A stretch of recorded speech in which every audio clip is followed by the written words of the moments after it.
Pastor Marcílio, aqui nesta igreja tem um excelente clube de aventureiros. A diretora é a Ida. A Manu, a diretora dos desbravadores, também tem um excelente clube de desbravadores. Pastor Marcílio, ele é o departamental de desbravadores e aventureiros daqui da Associação Planalto Central. A nossa saudação para ele. Ele vai apresentar o orador desta manhã, que é o Leandro Quadros. Mas antes do Leandro vir à frente, eu gostaria de chamar aqui à frente a Gisele, o Marcelo e a sobrinha. Faz favor, Gisele, vem cá, vamos tirar uma foto com vocês e o pastor Leandro Quadros aqui na frente. Pastor Leandro. Pastor Leandro, faz favor, vem à frente conosco, o pastor Marcílio vai dar alguns detalhes do senhor. Podem tirar as fotos. Pastor Leandro, só ouça essa história. Chega um domingo à noite uma pessoa aqui na igreja dizendo que pegou o endereço na Novo Tempo, assistindo a Novo Tempo, e chegou aqui assim, como não querendo nada. Vocês frequentavam a Universal? Correto, Gisele? O Marcelo também, o esposo dela, né? Mas aqui, pastor Leandro, além da grande comunicação da TV Novo Tempo, encontrou um amor muito grande nesta igreja, que é a marca registrada desta igreja. Aqui foram acolhidos e foram batizados agora no dia 3 de agosto. Tá certo? O primeiro contato deles foi com a TV Novo Tempo, ali conheceram a palavra de Deus, e pela graça de Deus a Gisele já é parte de um grupo musical desta igreja. Ela já tem servido a esta igreja com seus talentos, com seus dons.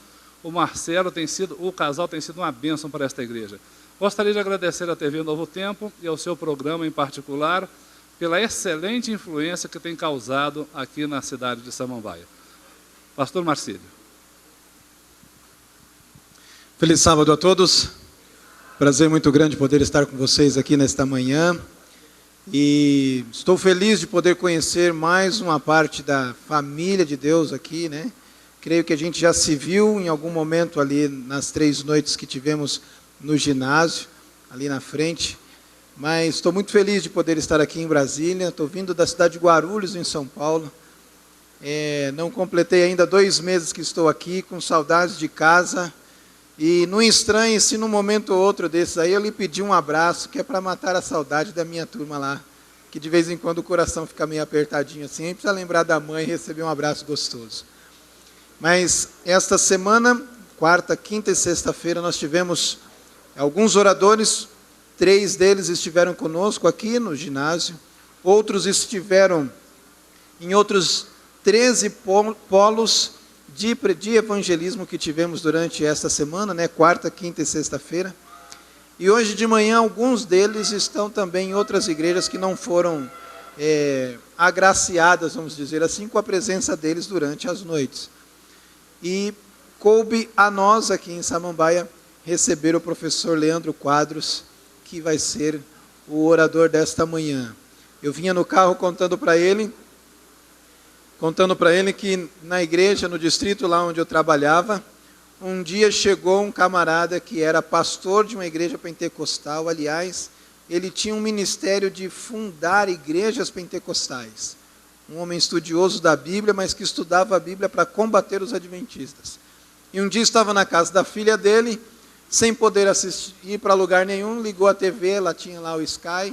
Ele não gostava muito de perder tempo com filmes, achou o canal 14, começou a assistir a TV Novo Tempo, encontrou lá o Tito, né? O professor Leandro, o Arena do Futuro, e um dia ele saiu de bicicleta, rodando as vizinhanças lá da casa dele, até que chegou na porta da nossa igreja, num sábado à tarde. Um ancião estava no portão, e ele disse assim: olha, eu vim aqui porque eu quero estudar com vocês. Ele estudava a Bíblia para nos combater, e depois percebeu que havia algo de errado com aquilo que ele dizia para as pessoas, por conta do que ouviu na TV Novo Tempo. Então temos aqui diante de nós um instrumento de Deus, eu não tenho dúvidas disso, e louvamos a Deus. Professor Leandro, eu particularmente admiro demais a sua memória. Eu quando assisto os programas, eu fico ali pasmo assim, sabe? Pela memória do senhor. Eu acho que Deus lhe deu um dom precioso, e ficamos muito felizes de saber que o Senhor tem o Senhor tem sido um instrumento de Deus para transformar vidas. Está aqui a Gisele, prova disso. Alguns de nós já fomos impactados, inclusive, com as respostas que o Senhor deu a outras pessoas, mas respondendo às nossas questões também. E tenho plena certeza de que Deus há de usá-lo mais uma vez nesta manhã, para a honra e glória do seu santo nome. Obrigado, meu amigo. Muito obrigado, querido pastor. Me trouxe até aqui bondosamente. Que Deus abençoe vocês, irmãos. É uma satisfação estar aqui novamente, porque eu já preguei aqui, vocês lembram? Né? Eu já estive aqui. Eu estava lembrando que eu já estive aqui na igreja de vocês e é muito bom estar com vocês aqui. Bom conhecer a Gisele, o esposo, né, o sobrinho que vieram para a igreja pela Novo Tempo, né? A Gisele é a telespectadora assídua lá, pelo Twitter, né? No Twitter ela está sempre escrevendo ali para nós, né? Deus te abençoe, você e tua família, tá? Agora, eu quero perguntar uma coisa para vocês aqui. Eu preguei aqui já uma vez, então às vezes a gente tem medo de pregar novamente certos sermões, né? Vocês ouviram algum sermão meu aqui sobre Romanos 5, a justificação pela fé? Fizeram uns na dúvida aí. Já? Ah, então tá bom. Então eu posso escolher qualquer sermão dos que eu tenho em mente assim. Muito obrigado, meu irmão. Então o irmão já me resolveu o problema. Uma outra pergunta. O orador que esteve aqui antes de mim, vocês tiveram também essa semana de evangelismo, né? O outro, foi lá, né, pastor? Foi lá que tu me falou. O último sermão foi sobre que tema, assim, a volta de Jesus, justificação pela fé?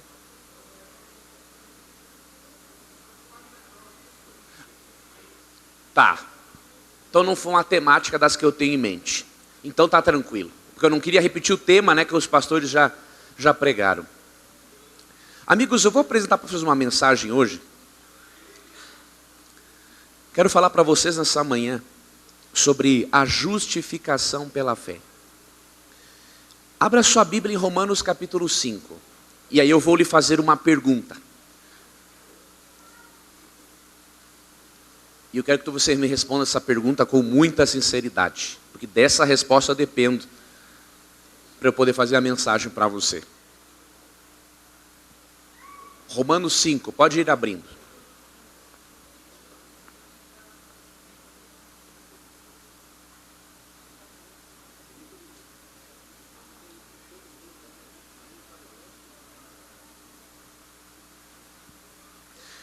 Eu queria fazer uma pergunta agora. Neste momento, de acordo com o relógio, são 9h18 da manhã. Se agora às 9h18 da manhã, você olha aqui para o lado, para o seu lado, por essas janelas ou por essas aqui, você olha e vê Jesus voltando nas nuvens do céu. A glória dele arrebenta tudo. Porque, lógico, a glória de Deus entrando em contato com esse planeta pecaminoso, ele entra em comoção esse planeta. Aí você olha assim, você vê aquela visão de João em Apocalipse 6, 14 a 17. O céu se desenrola como um pergaminho. Você não enxerga mais o azul do céu. Só enxerga a glória de Deus e todos os anjos com ele. Agora às 9h19 da manhã. Quantos têm absoluta certeza de que iriam para o céu com Jesus agora, às 9h19 da manhã? Levante a mão para eu ver. Temos alguns aqui. É importante ter alguns, mas poderia ter mais. Sabe por quê? Certa vez a senhora White escreveu que não há um em 100 que entenda a doutrina da justificação pela fé. Muitos de nós não levantamos a mão ou ficamos na dúvida porque ainda não compreendemos a essência da doutrina da justificação pela fé, ou porque compreendemos, mas porque agora estamos focando o personagem errado. Sabe aquela frase muito comum e que revela muita coisa, que diz assim: quando eu olho para mim, eu não vejo como me salvar, mas quando olho para Jesus não vejo como me perder? Essa frase deveria acompanhar-nos todos os dias na trajetória rumo ao céu. Por quê? Porque muitas vezes temos a tendência realmente de olharmos para aquilo que nós somos. E quando olhamos para aquilo que somos ou fazemos, não temos como ter certeza da salvação. Por mais que sejamos pessoas boas, que estejamos no crescimento espiritual, se olharmos para dentro de nós, nós percebemos que temos pecados que nós não deveríamos fazer mais, mas que fazemos. Eu, por exemplo, amigos, eu me choco quando eu me deparo com a realidade de que eu tenho certos mau hábitos difíceis de eu lutar. E erro, e caio, e levanto de novo, e caio, levanto de novo, eu penso, mas será, meu Deus, será que vai valer a pena? Mas aí eu lembro, queridos, que eu não posso olhar para mim, eu tenho que olhar para a cruz. Quando eu olho para a cruz, eu percebo que a minha vida espiritual tem uma perspectiva totalmente nova. Aí eu tenho mais certeza da salvação. Eu queria explicar para vocês um pouco hoje sobre essa doutrina, justificação pela fé. Para você entender uma coisa, se você quer ter certeza da salvação, você tem que aprender a olhar para Jesus e não para você. Eu espero que ao final da mensagem você tenha compreendido um pouco mais sobre isso e que isso lhe ajude muito na sua caminhada cristã a partir de hoje. Vamos ler aqui Romanos capítulo 5 a partir do verso 1. Vamos ler primeiro os versos 1 e 2. Justificados, pois, mediante a fé, temos paz com Deus por meio do nosso Senhor Jesus Cristo, por intermédio de quem obtivemos igualmente acesso pela fé a esta graça, na qual estamos firmes. E gloriamo-nos na esperança da glória de Deus. Paulo começa o capítulo 5 dizendo uma coisa muito assim, de forma objetiva e direta. Somos justificados pela fé. Ser justificado, o termo justificação é um termo forense. Ser justificado significa ser tornado justo, ser perdoado. E aí Paulo fala assim, nós somos perdoados mediante, ou por meio da fé. Ou seja, a lei de Deus não faz parte da justificação. Não faz parte. A lei de Deus nada tem a ver com justificação de um ser humano. Tem um detalhe, a fé também não justifica. Se você perceber aqui no verso 2, fala que pela fé, por intermédio da fé, nós obtemos acesso à graça. A fé é a mão através da qual eu seguro o presente que Deus me dá, que é o perdão. Então a fé não te justifica também. A fé é a mão, é o meio, o veículo de você se comunicar com a graça de Deus.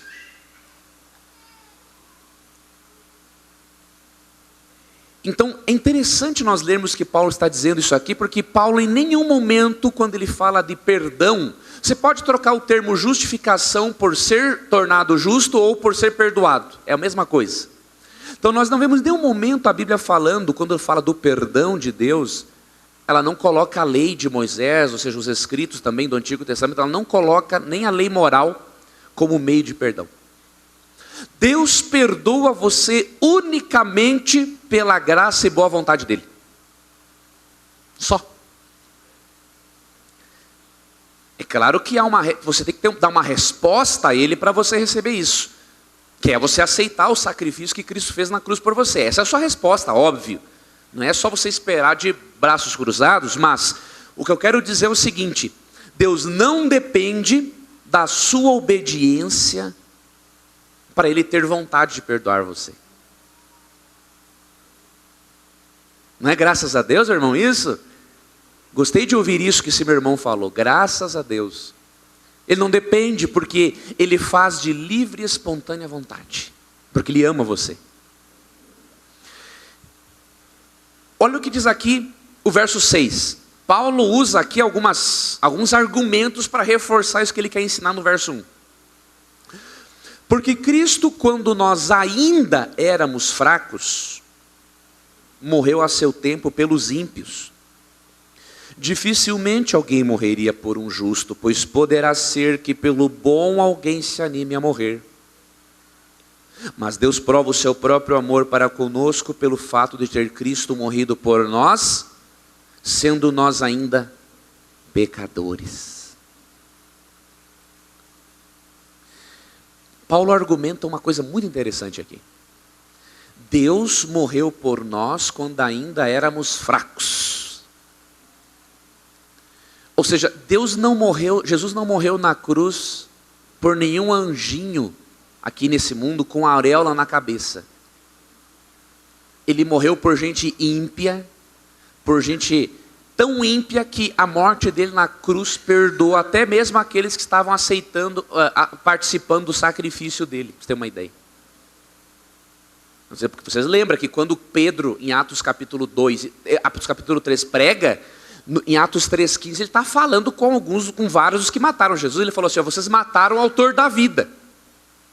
E naquele sermão de Pedro, vários dos que mataram o autor da vida recebem o perdão pela graça. Aí eu me pergunto, se Deus é capaz de perdoar quem matou ele na cruz, por que Deus não vai perdoar a mim dos meus pecados? Então Paulo está querendo mostrar isso para você. E aí ele menciona algo no verso 9, meus amigos, que é espetacular. Logo, muito mais agora, sendo justificados pelo seu sangue, seremos por ele salvos da ira. Porque se nós, quando inimigos, fomos reconciliados com Deus mediante a morte do seu Filho, muito mais, estando já reconciliados, seremos salvos pela sua vida. Paulo aqui quer passar para o crente a certeza da salvação. Ele diz assim: se Cristo nos amou tanto que morreu por nós, sendo nós ainda pecadores, imagine, se Ele já nos reconciliou com Deus, como é que Ele não vai nos perdoar as nossas falhas?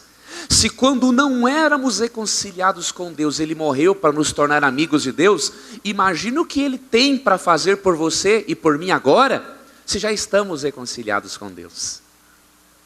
Agora eu te pergunto uma coisa, aqui diz no verso 9, que quem é justificado por Jesus, ele é salvo da ira. Ira é um termo que se refere ao dia do juízo final, em que Deus vai largar a sua ira sobre o pecado. Eu quero perguntar uma coisa para você. Esse texto fala que Jesus já nos reconciliou com Deus. Preste bem atenção nessa pergunta. Simples, mas que vai revelar muita coisa para você sobre a salvação. Deus jogará no lago de fogo amigos dele?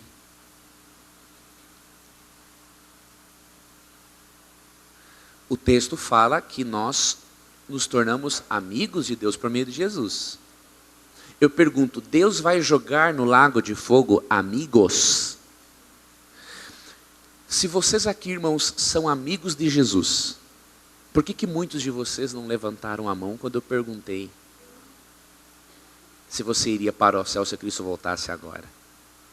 Será que você não está tendo a certeza de que você é um amigo de Jesus Cristo? Será que você crê como deveria que Jesus já reconciliou você com Deus e que você, se for um amigo de Cristo, seguir na caminhada cristã sem desistir, você é um amigo e não um inimigo e, portanto, você não poderá ser jogado no lago de fogo, porque Deus não vai querer fazer isso? Queria que você pensasse nisso. Olha comigo o verso 12. Para reforçar o seu argumento de que o crente é perdoado, é justificado só pela fé.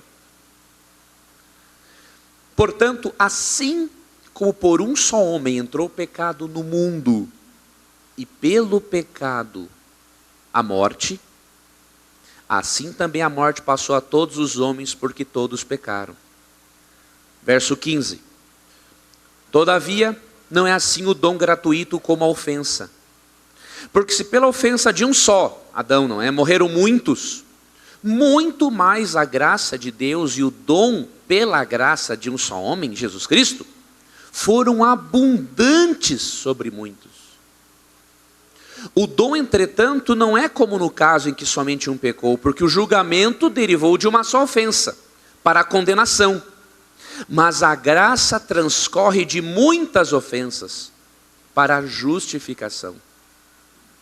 Se pela ofensa de um e por meio de um só reinou a morte, muito mais os que recebem a abundância da graça e o dom da justiça reinarão em vida por meio de um só, a saber, Jesus Cristo.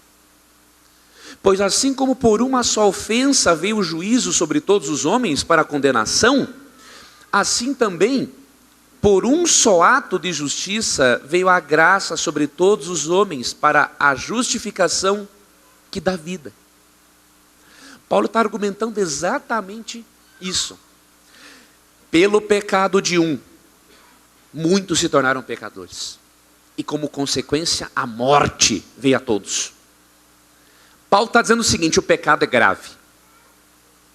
O pecado é grave porque ele nos afasta da fonte de vida.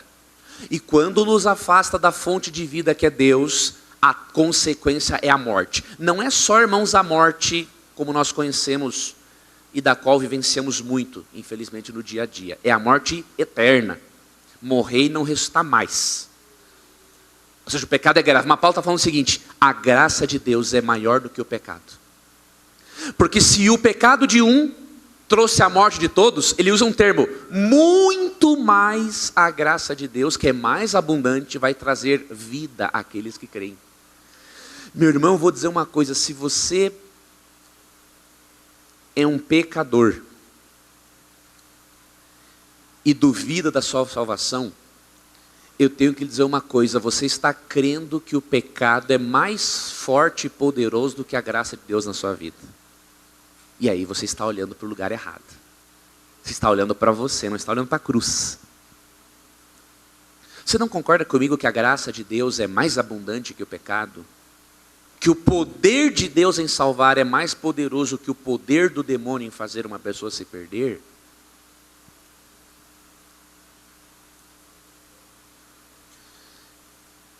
Agora eu vou ler um verso aqui que vai chocar vocês.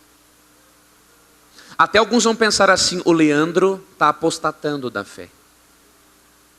Mas eu não quero que você chegue a essa conclusão sem eu terminar a mensagem nessa manhã. Olha o que diz o verso 19. Porque como pela desobediência de um só homem muitos se tornaram pecadores, assim também por meio da obediência de um só, muitos se tornarão justos. Quantos tiveram que obedecer à lei de Deus para comprar a nossa salvação? Jesus. Agora eu pergunto: se o texto diz que é pela obediência de um só que nós somos justificados, como é que você pode achar que a tua observância do sábado é o que justifica você diante de Deus? Se você pensa isso, eu digo como eu digo no programa: você está mais por fora do que arco de barril. É unicamente a obediência de Cristo que nos garante o direito de sermos perdoados. O texto fala a obediência, um só. Porque por mais que eu e você nos esforcemos, nós não conseguimos fazer a vontade de Deus 100% do dia, 24 horas por dia, até mesmo em pensamento. Por quê, irmãos? Dentro de nós, faz parte da nossa constituição genética o pecado. Naturalmente, irmãos, vocês e eu, nós gostamos de fazer o que é errado. Naturalmente, vocês e eu só faríamos besteira se não fosse o Espírito Santo atuar em nós, porque nós não temos condições. Não é a sua guarda do sábado que torna você justificado, não é o seu dízimo, não são as suas ofertas, não é a sua frequência à igreja. É unicamente a obediência perfeita de Cristo que comprou na cruz o direito dele transferir a justiça e a obediência dele para você. Só. Agora você pode estar pensando assim, o Leandro apostatou. O Leandro disse que a lei de Deus não tem importância nenhuma. Quase isso eu disse. Eu digo e garanto para você, no processo de justificação, a lei de Deus não tem como nos ajudar. Sabe por que a lei não tem como nos ajudar? Antes de eu ir para outra parte da mensagem, para você não achar que eu sou um apóstata, não desmarque Romanos 5 e nem 6. Eu vou te mostrar por que a lei de Deus não pode fazer nada por nós, nesse processo. Olha o que diz Romanos 8:3.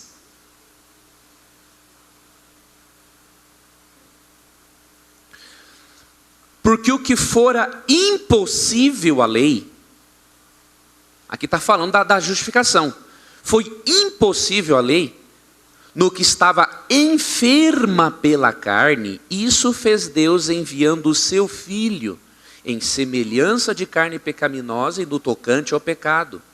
E com efeito condenou Deus na carne, no corpo de Cristo, né, o pecado. Aqui diz que o que Cristo fez por nós era impossível a lei fazer. Por quê? O texto usa uma expressão muito interessante. A lei está enferma por causa da carne. Como que a lei de Deus pode ser doente se Romanos 7,12 fala que a lei é santa, justa e boa? Paulo não está dizendo que a lei de Deus em si é o problema. Ele está falando assim, a lei está enferma por causa da nossa... Ou seja, há um conflito direto entre a nossa carne e a lei de Deus, meus irmãos. Então, se há um conflito entre a nossa natureza com a lei, como que a lei pode resolver o seu problema e o meu? Não tem como. Uma das funções da lei é exatamente mostrar o seguinte: você está perdido, você tem que ir para Jesus, senão você está lascado. Se você busca na lei a justificação, você nunca vai encontrar. Você vai olhar para os 10 mandamentos, em algum momento do dia você transgrediu um deles. Agora, para você não pensar que eu estou me apostatando, eu vou lhe mostrar em que fase da salvação entra a lei de Deus e de que maneira. Porque você pode estar pensando, o Leandro é um herege. Não. Eu só quero lhe ajudar a colocar a lei no seu devido lugar e a você olhar, não para a lei e não para você, mas você tem que olhar para a cruz. Há 2 extremos, meus amigos, que o demônio gosta muito no meio religioso. Um extremo que o diabo gosta é ver cristãos que se esforçam por se salvar pelas suas próprias obras. O diabo gosta disso porque ele sabe que esse cristão vai se frustrar, porque ele vai chegar num momento que ele vai concluir o seguinte: eu não consigo. Agora, o diabo gosta de um outro extremo que está espalhado em muitas igrejas evangélicas. Já que Jesus me justificou, Jesus me perdoou, eu nada mais tenho a ver com a lei de Deus. Esse é um outro extremo que o demônio gosta muito, porque eu gosto de uma frase do Dr. Russell Shedd, que é um teólogo não adventista. Não guarda o sábado, mas ele diz o seguinte: a graça de Deus não é uma graça barata. A graça de Deus é algo poderoso que atua na nossa vida e nos torna pessoas melhores. E é aqui que a lei de Deus vai entrar. A lei nunca vai ser, amigos, um meio de justificação. Ela vai ser o resultado de um coração perdoado, de uma vida transformada por Deus. Porque, olha o que diz aqui Romanos capítulo 6, verso 1. Que diremos, pois? Permaneceremos no pecado para que seja a graça mais abundante? De modo nenhum. Como viveremos ainda no pecado, nós que para ele morremos? Verso 6. Sabendo isto, que foi crucificado com ele o nosso velho homem, para que o corpo do pecado seja destruído, e não sirvamos ao pecado como escravos. Aqui tem uma coisa muito forte para te dizer. Veja o que o texto diz e o que o texto não diz. O texto está dizendo claramente o seguinte: eu e você não vamos continuar na abundância do pecado para que a graça seja mais abundante. Por quê? Porque quando nós somos batizados, diz Romanos 6,4, nós estamos morrendo com Cristo. Quando nós morremos com Cristo, a nossa velha natureza morre também. Então isso significa que na caminhada cristã, nós não seremos mais pecadeiros. O que é um pecadeiro? A Gisele sabe, porque ela assiste muito na Mira. É aquele que faz do pecado um estilo de vida. Agora, veja o que o texto não diz. No verso 6, o texto diz que nós não vamos servir ao pecado como? O texto não diz que você vai chegar um momento na sua vida em que você não vai pecar nunca mais. Porque tem uma ala perfeccionista aí, usada pelo demônio, que diz o seguinte, que quando Jesus voltar, nós vamos ser tão perfeitos, que nem vontade praticamente de pecar nós teremos, nem pensamento. Eles colocam a volta de Cristo como dependente da natureza humana. Essa teoria perfeccionista é do Satanás. É do diabo, do Satanás, do bode preto.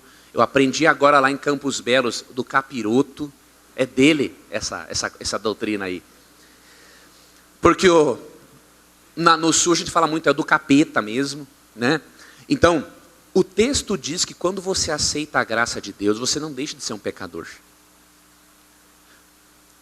Porque eu e você deixaremos de ser pecadores, sabe quando? Numa terceira fase da salvação, chamada glorificação. Lá, a natureza pecaminosa é arrancada de dentro de nós. Aí nós vamos viver no céu, queridos, sem ter ao menos a vontade de pecar. Sabe o que esse texto está dizendo? Que quando você aceita a graça de Cristo, você não é mais escravo do pecado. Ou seja, a graça de Jesus vai começar um processo muito interessante na sua vida. Ela vai te libertar do poder do pecado. Você não será mais um escravo dele. E aí Hebreus 8:10 diz que nesse processo o Espírito Santo escreve, imprime a lei de Deus aonde? No nosso interior. E aí o que acontece? Nós vamos fazer parte do processo chamado, que é a segunda fase, santificação. O que é a santificação? É se parecer mais com Jesus todos os dias. Vocês viram, não estou anulando a lei de Deus. Eu só estou mostrando que a lei de Deus não faz parte da primeira fase, a justificação. Não tem como. A lei de Deus entra na nossa vida na santificação, porque o Espírito atua em nós ainda. Nesse processo de santificação, eu tenho umas quedas, eu levanto, tenho umas quedas, eu levanto, até eu chegar o dia em que eu sou glorificado. Aí eu não terei nem mais vontade de pecar, porque Deus arranca a natureza pecaminosa de dentro de mim. Eu vou lhe dizer uma coisa agora para nós finalizarmos a mensagem. Se você é um pecadeiro, ou seja, que faz do pecado um estilo de vida, aí você pode duvidar da salvação mesmo. Por quê? Se Cristo volta agora às 9h44, e você é um pecadeiro que não permitiu que a graça libertasse você do poder escravizador do pecado, aí ele não pode te salvar mesmo. Porque Jesus não vai levar para o céu pecadeiros. Agora eu te garanto uma coisa, se você é um pecador, que tem as suas quedas, mas se levanta, pega na mão de Jesus, não desiste do evangelho, busca a Deus, é um amigo de Jesus, se relaciona com Ele, eu não tenho nenhuma dúvida que você está salvo em Cristo. Digamos que Cristo volta agora às 9h44 e você tem que subir a escada degrau por degrau da santificação, mas digamos que você chegou só no primeiro. Se você é um pecadeiro, infelizmente você fica por aqui mesmo, não tem mais volta para você. Agora, se você é um pecador e não um pecadeiro, você está aqui no primeiro degrau.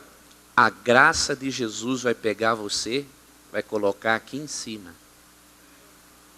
Porque a graça vai cobrir aquilo que faltar na sua vida. Se você for um pecador e não um pecadeiro.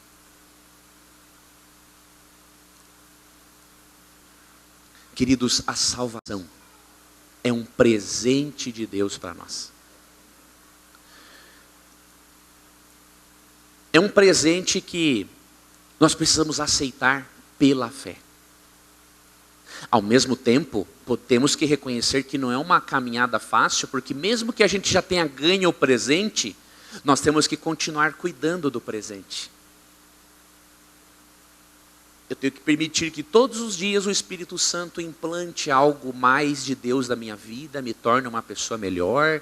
Essa é a caminhada, não é fácil, ela é dura.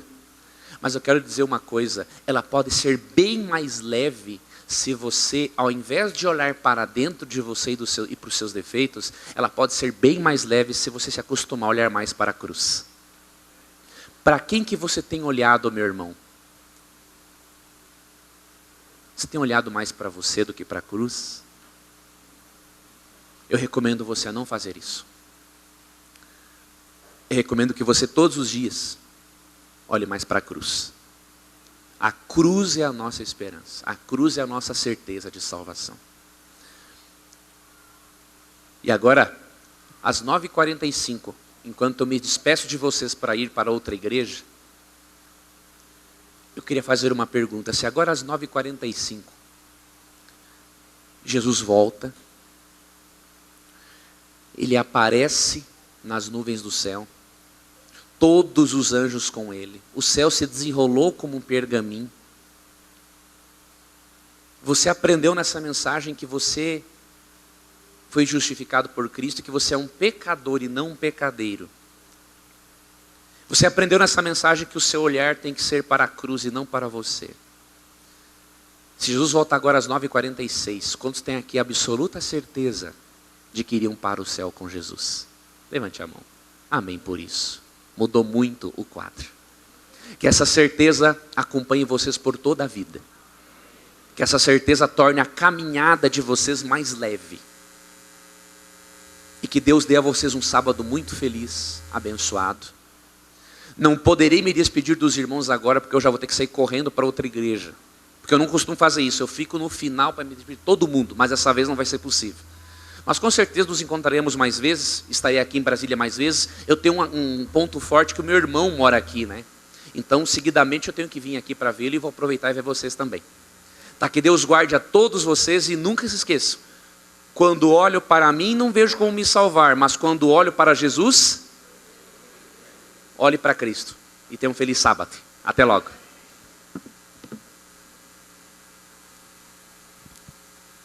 Fui autorizado a fazer uma oração. Às vezes eu tive um chamado para fazer uma oração. Vamos ficar em pé, só para orarmos. E aí depois vamos nos sentarmos para o restante da programação da Escola Sabatina. Senhor Deus, muito obrigado